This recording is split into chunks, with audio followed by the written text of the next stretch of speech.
Here's why Mormonism cannot be true. I'm sure this gentleman didn't just Google reasons the Mormons are wrong and then provide a gish gallop of reasons without any context, and then support his claims with clips from Wikipedia articles. That would be disingenuous. Joseph Smith prophesied that the U.S. Civil War would end in world destruction, which did not happen. If you cherry pick a couple of verses from the Doctrine and Covenants, chapter 87, I see your point. But it's only 8 verses long. If you actually read the full 8 verses, you would see why this is a fundamental misunderstanding of the chapter. For example, this guy understands from these 2 verses, 2 of 8, that Joseph prophesied that the Civil War would happen and that it would cause the end of all nations. If he just read verse 1 for context, instead of the 2 he found on an anti-Mormon website, he would have seen that it says, "Verily thus saith the Lord concerning the wars," plural, "that will shortly come to pass." This chapter covers the civil wars, subsequent wars, and future wars that will end all nations. What this guy looks right past is the fact that the prophecy came true. Joseph prophesied the Civil War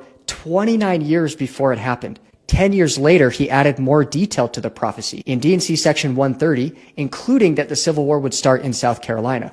This was still 19 years before the war began. Some critics say that a civil war was inevitable and anyone could have predicted it. But there's no evidence that anyone was predicting it between 1832 and 1851, other than Joseph Smith, of course. Joseph prophesied in 1832 that the Civil War and subsequent wars would terminate in the death and misery of many souls. The Civil War resulted in 200,000 battle casualties and another 225,000 who just died of disease. These were all American deaths. World War I resulted in about 17 million deaths. Since then, the world has seen many wars and many more millions of deaths. Maybe Joseph was a really good guesser.